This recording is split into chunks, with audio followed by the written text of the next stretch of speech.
Hello my dear students, आज हम topic करेंगे 10th standard linear pair of equation in two variables chapter 3 linear pair of equation in two variables. आइए my dear students इसकी पहले exercise को समझते हैं, थोड़ा सा कंसेप्ट क्लियर करते हैं।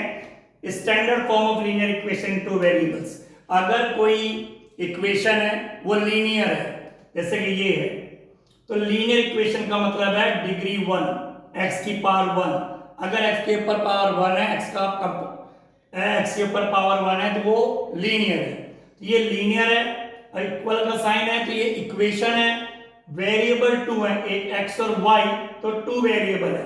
तो एक तो ये लीनियर है, ऊपर से इक्वेशन है और 2 वेरिएबल है, जिसे कहते हैं लीनियर इक्वेशन इन 2 वेरिएबल्स। तो इसका स्टैंडर्ड फॉर्म है ax + by + c = 0। x का कोएफिशिएंट a, y का कोएफिशिएंट b और c कांस्टेंट वैल्यू और इक्वल में 0। लिखने का भी तरीका है, पहले x वाला टर्म, फिर y वाला टर्म, फिर कांस्टेंट टर्म, फिर इक्वल में 0।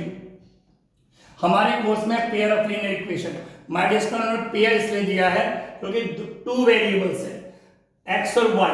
अगर सिंगल एक वेरिएबल होता तो एक इक्वेशन से हम उसकी वैल्यू निकाल सकते थे, लेकिन 2 वेरिएबल्स हैं तो 2 वेरिएबल्स की वैल्यू निकालने के लिए इक्वेशन भी 2 चाहिए, इसलिए हमने कर दिया पेयर ऑफ लीनियर इक्वेशन। क्योंकि हमें x और y की वैल्यू सॉल्व करके निकालनी है, इसलिए हमें 2 इक्वेशंस की नीड है। तो first equation, second equation, standard form को भी थोड़ा सा चेंज कर दिया क्योंकि इक्वेशन 2 होगी तो उसको डिफरेंशिएट करने के लिए 1 1 1 2 2 2 a1x b1y c1 a2x b2y c2। तो ये लीनियर पेयर बन गया स्टैंडर्ड फॉर्म में, a1x + b1y + c1 = 0, a2x + b2y + c2 = 0। अब ना listen to my dear students, आपको x और y की वैल्यू निकालनी है। सारी पूरे टॉपिक में यही है कि दोनों इक्वेशन को सॉल्व करके x और y की वैल्यू निकालनी है, ठीक है। अब x और y की वैल्यू निकालने के 3 मेथड्स हैं, वो आप पढ़ लेंगे, लेकिन यहाँ पे हम क्या देख रहे हैं, बिना सॉल्व किए।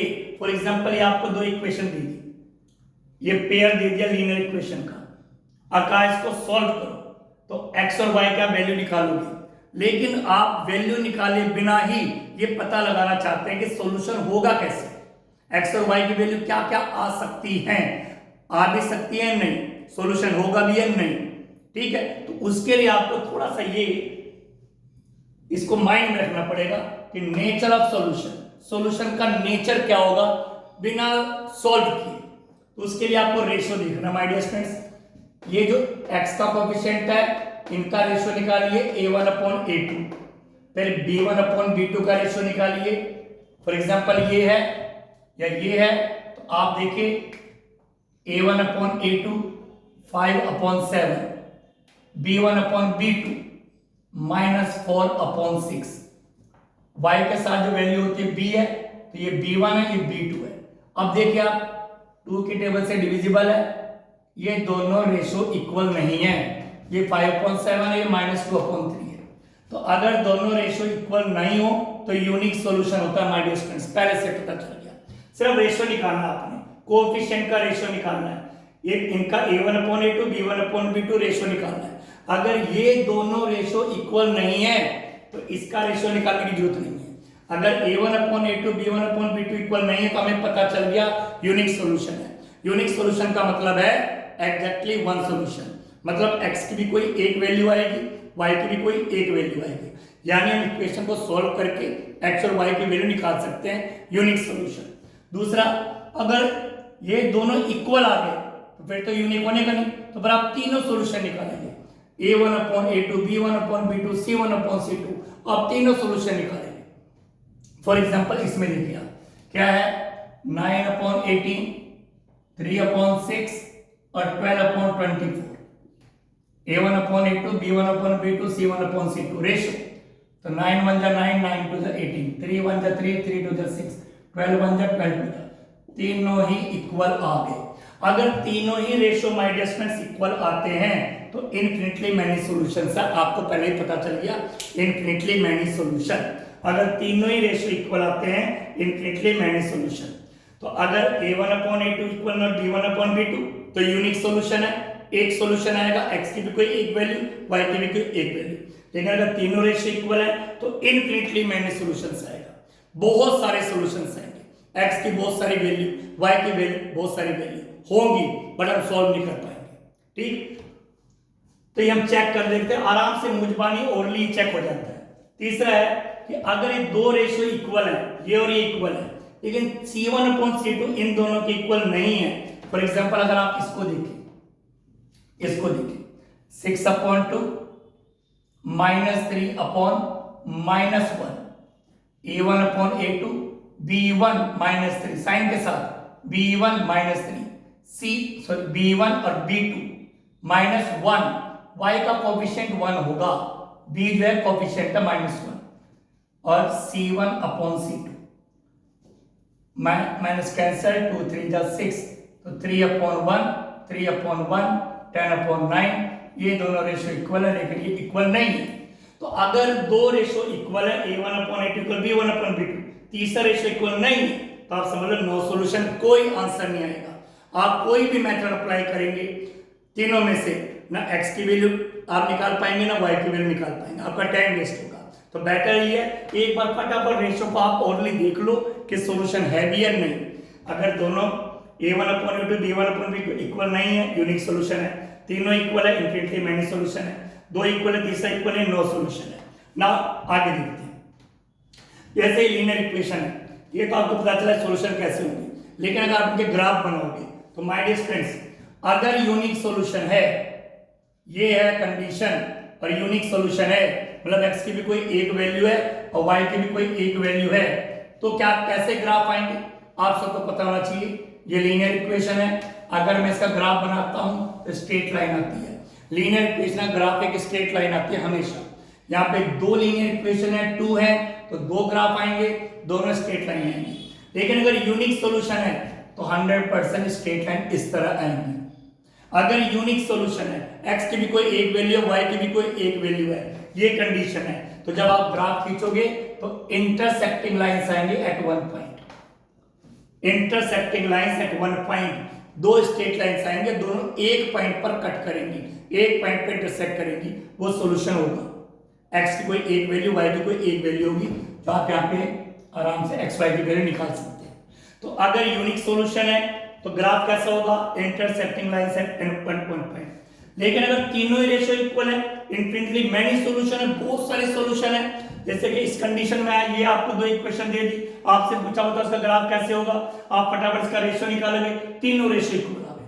अगर तीनों रेशियो इक्वल आ गए तो इनफिनिटली मैनी सॉल्यूशन होगा, और इनफिनिटली मैनी जब सॉल्यूशन होता है माय डियर फ्रेंड्स, उसका ग्राफ कैसे होता है देखिए।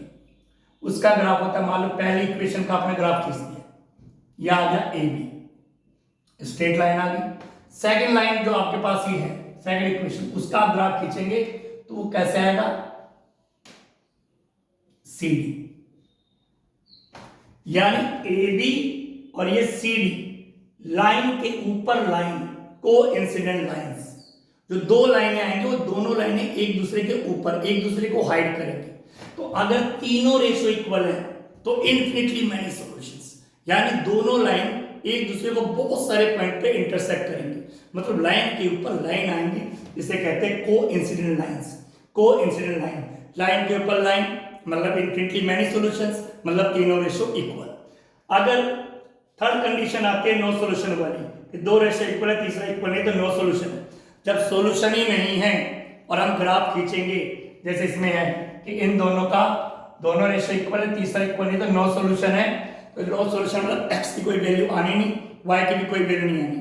तो अगर आप इसका ग्राफ खींचते हैं my dear students, no solution बनेगा, तो क्या होगा, पहले क्या लाइन खींची और दूसरे की लाइन खींची, दोनों लाइनें माय डियर स्टूडेंट्स पैरेलल आएंगी। पैरेलल लाइंस कभी एक दूसरे को किसी भी पॉइंट पे इंटरसेक्ट नहीं करती, क्योंकि सॉल्यूशन है ही नहीं, ना x की कोई वैल्यू आएगी ना y की, तो लाइंस एक दूसरे को इंटरसेक्ट नहीं करेंगी। तो लाइन कैसे होंगी, parallel lines, parallel lines. I hope you understand. Now listen to me, pair कैसा होगा, पेयर के बारे में भी क्वेश्चन पूछ लेते हैं कि भाई हमने आपको पेयर दिया है, ये पेयर किस टाइप का, इस पेयर का नेचर बताइए। नेचर का मतलब ये पेयर कंसिस्टेंट है या इनकंसिस्टेंट है।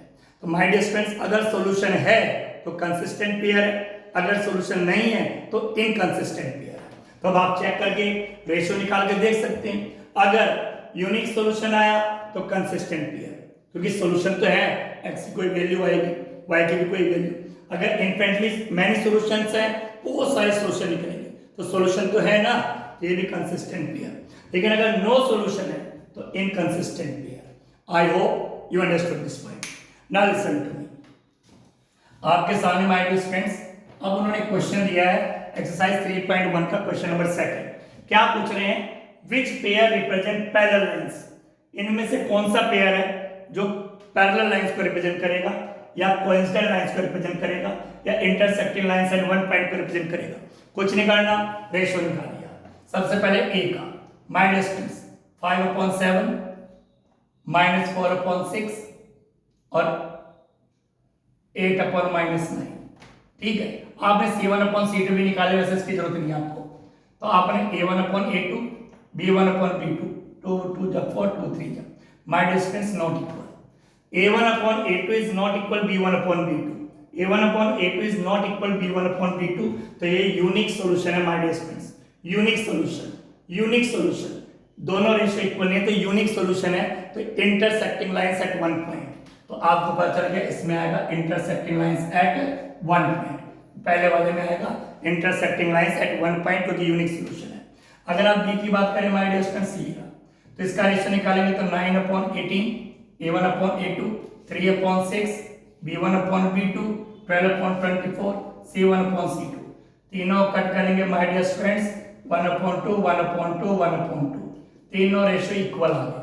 1/2 इक्वल 1/2 इक्वल 1/2, यानी तीनों ही रेशियो इक्वल है। तो इनफिनिटली मैनी सॉल्यूशंस, जब तीनों रेशियो इक्वल है इनफिनिटली मैनी सॉल्यूशंस यानी कोइंसिडेंट लाइंस। तो माय डियर फ्रेंड्स इसमें आ जाएंगे कोइंसिडेंट लाइंस। ये हमने पता लगा लिया रेशियो निकाल करके कौन किसको रिप्रेजेंट करता है।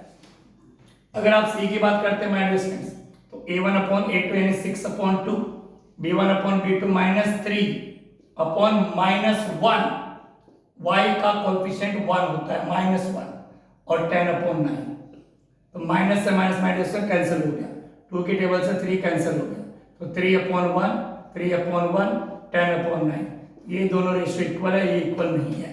तो A1/A2 equal B1/B2 equal not C1/C2। Third condition no solution, कोई सॉल्यूशन नहीं, पैरेलल लाइंस। तो लॉजिक इसका भी आपको बता गया पैरेलल लाइंस होंगी। तो I hope you understood. Thank you very much.